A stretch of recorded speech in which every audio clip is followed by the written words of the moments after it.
X amount of threads. So in my pinned thread, I did 29 threads in a month for what a client. 29 threads. So every single day, other than 2 days, which were auto DM days, we did a thread.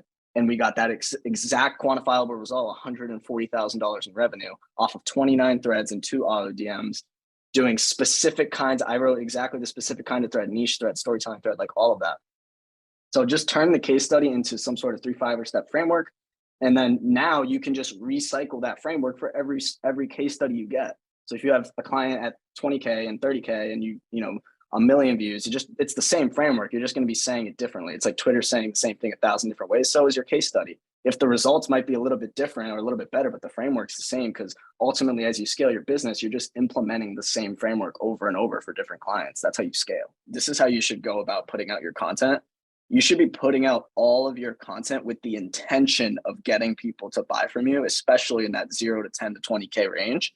Like you said, like now I can post about whatever I want, because you know, when you hit a certain level in agency life, it's very much referral and word of mouth and upselling your current clients and trying to get massive results for your current clients. But like 0 to 10, 20, and 30K, you should just be all sales. Like everything should be trying to get new clients. I had 0 tweets on the TL that weren't auto DMs, threads, testimonials. You know what I mean? Like I even took that interview and I was like, okay, I'm gonna talk about my journey, but I'm gonna talk about my journey in an intentional way. And in that interview, I said something that I got 30 DMs from, and it was my goal as an agency, but as a ghostwriter at the time, is to make more money for my clients than they pay me.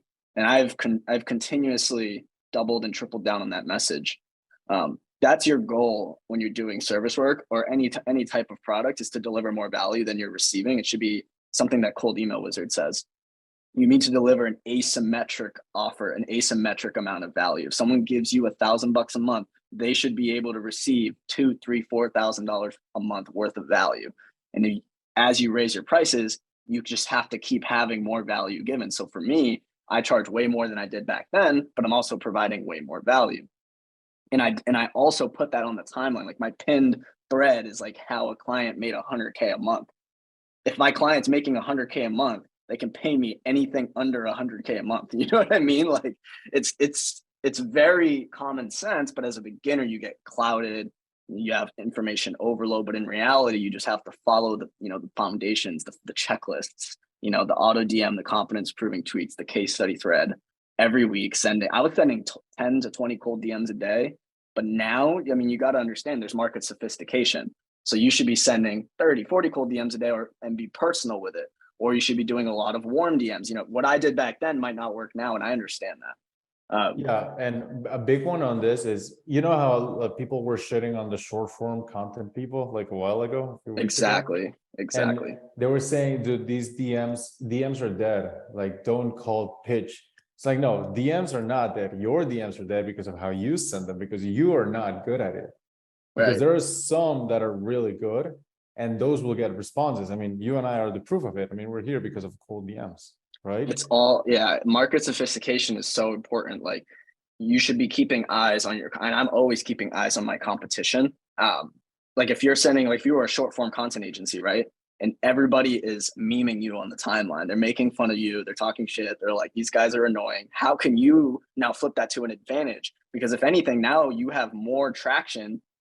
People want to look at your DM now just to make fun of you. So your open rate is going to be higher. So how can you now get that open rate to turn into a conversion? Okay, I would start my DM with something funny because everybody's already laughing at you. So just be the butt of the joke. You want to get a reply, right? So someone had DM'd me and they were like, yeah, this is your 10,000th short form content DM. But I was like, I'm going to open that, right? So the market sophistication is always changing. And, the interesting thing is when 3 to 4 months into like ghostwriting, I thought there would be more market sophistication, but there really isn't. The ghostwriting demand is higher than it was when I started. And it's, you know what I mean? And there's really not that many people going into it because there's other markets that are getting big, like short form content and stuff like that. Everybody's talking about the other markets, but in my opinion, the ghostwriting market is still very alive and well.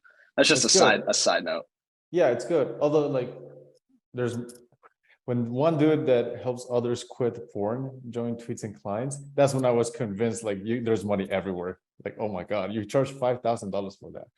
But when it comes to ghostwriting, it's in any niche really, there's the market and there's your competition, right? There's this amount of competition. And then that's not your competition. Your competition is the segment of that actually proves how good they are, because everybody else won't be taken seriously. So it's not the people that just are in that same niche you're competing to, it's the people proving their competence in that niche. And that circle is small. It's like Right. ridiculously small. Nobody's posting client wins because, you know, nobody's good at it. Right. And there's a couple of those, because I have an outline here. There's a couple of points I wanted to make about the groups, and especially in the beginner level, like that 0 to 3K followers within that 0 to 3K a month.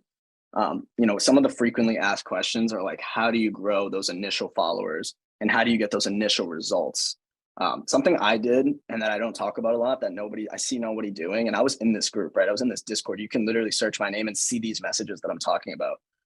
Everybody's like, oh, like, how do I get traction on my auto DM if, you know, I don't have a lot of followers? Hey, how do I go viral? And this is like a big value proposition of ghostwriting. But like when I was in the group, when I started, I was starting engagement groups in the Cash Dojo. I started a white belt engagement group for people 0 to 1,000 followers, a blue belt engagement group 0 to 1 to 10,000 followers, and I was like, nobody's doing anything for me. I don't know where to go, so I'm just gonna start it. And I started inviting people from the Discord to the group, and we were just bouncing retweets off each other, liking and commenting on each other's stuff. But you got to get a little bit gritty and make the most out of the situation. I don't even know if JK knows this, but if you go and search my name and type in group, I have Telegram that they're expired, Telegram links to groups from people in the group. We were like, none of us can afford retweets. None of us know anyone in the industry. We don't have any networking potential. Like, we're all nobodies, right? So if we're all nobodies, let's all be somebodies to each other, right? So I had a group of like 10 to 20 people from the Discord, and we were just like retweeting and everything. And that got us a lot of traction. That led to, my 0 to 10K a month journey, was starting that networking group. And now that I have a little bit of social proof, I started getting followed by people in the industry. JK obviously followed me, but then, all the big names slowly start to follow you as you make a name for yourself. You got to think of money Twitter and Twitter in general as one giant country club, right? Like, nobody knows who you are. You got to work your way up, just like with the belt ranks in the group. You work your way up through money Twitter, right? JK followed me slowly but surely. Dakota followed me. All of these people start Cold Email Wizard, like all the big names started to follow me. And what's that little thing under your profile that says who follows you is more important than the number of followers, right? Because if I follow someone, if I click someone's profile and they have 1,000 followers, but they have 10 mutual followers in me, I'm more likely to follow them than if they have 100,000 followers with no mutual followers. So it's all about networking. So networking is very, very important. And I would say that's probably a top 2 contributor to what got me to 0 to 20K a month, maybe even 30K a month. And we're currently at a little over 30K a month. But man, I'm telling you, networking is everything. So that was the point I really wanted to make. You dropped a gem there now that I really enjoyed, which is, it's not the follower count that brings you the followers, it's who follows you. Below where it's like the recommended, it's like the little icons. That's the best follower magnet you'll ever have. Right. And I want to, and like, just like for a visual, I'm going to open up this Zoom, right? So like if I follow and I go in here, right, and I follow David White, and David White now has me following him, and he continues to be consistent, and he's networking within this Discord. And now David Breyer and Eugene Popa, Florian, and Jason Hartford all follow David White, and they're mutual followers. Now JK follows Jason Hartford. So if JK now sees that Jason Hartford is following David White, he's like, all right, maybe I'll follow David White. And then it's just a ripple effect. Who follows JK? Dan Coe. Dan Coe now is like, oh, well, David White's followed by JK and this other guy now. Maybe I'll follow him. And it's just a ripple effect. Like, networking is so important on Twitter. And like, you guys should be making the most of being in a Discord with hundreds of like-minded people that are all grinding towards one goal. Like, if all 85 of you started an engagement group and all followed each other and all liked and commented and retweeted each other's tweets, you have 80 retweets. It's so obvious, but nobody does it. Everyone's like, where do I get engagement? I saw someone post 2 days ago in the Discord, and I didn't answer it purposely because I wanted to wait. He's like, how do I get engagement on my auto DM if I have no followers? Talk to people in the group and get people to to retweet and comment and say, like, I'll do it for you, you do it for me. We're both at 50 followers. We're both absolutely nobodies. So how do you do it? Now you have 50 people that are at 50 followers doing it. Congratulations. Now all at 100 followers, and you're all using each other's audiences to peg each other up. That's how you grow from 0 to 500 to 1,000 followers. Once you hit 1,000 followers, you're home free. Just be consistent. You're going to hit 10K, I promise. And it's the same with the money. Same with the money, the networking. Get your first client, 1,000 a month. Ask for a referral after you get banger results. Now you have 2 clients at 1,000 a month. Plus you posted the 1,000 a month social proof on the timeline, and you turned it into a case study thread. You also turned that case study into a Google Doc, which you gave away for free as an auto DM. And then you record a video going over the Google Doc of the case study. It's like you have infinite content. All it takes is one. You get one client, you make one little engagement group, you get one social proof, and now you're home free. It's literally just getting started and getting that one. And getting that one can be a grind, but you have to trust the process. You just have to grind it out, do the checklist, get that one client, and now you're good. So that's the golden nugget I hope you guys walk away from. That was good. That was good. Let's dissect that. So the case study, what do you think about when you're crafting case studies? Do you give just completely everything away, or is it like more overview steps? Yeah, so it's like a little bit of both, because, you know, a case study over a month period, like a month worth of results, there's so many nuances that it'd be too long for just like a thread. It'd be like 50 tweets. But I try to package it up into a digestible framework. So typically what's good for a thread hook, right, is like a framework or some sort of method or something like that, some 5-step thing. So I try to package it into some kind of digestible 3, 5, or 7-step framework. And then I lead with the results.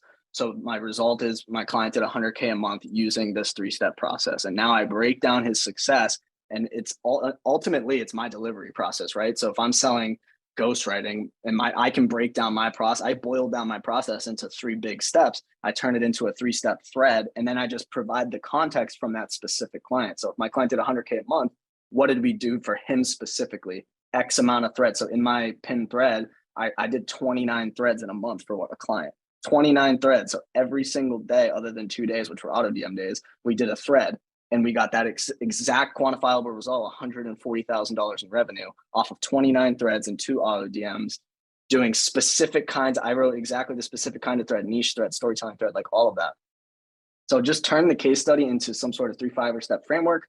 And then now you can just recycle that framework for every case study you get. So if you have a client at 20K and 30K and you know, a million views, it's the same framework. You're just going to be saying it differently. It's like Twitter saying the same thing 1,000 different ways. So is your case study. If the results might be a little bit different or a little bit better, but the framework's the same, because ultimately as you scale your business, you're just implementing the same framework over and over for different clients. That's how you scale.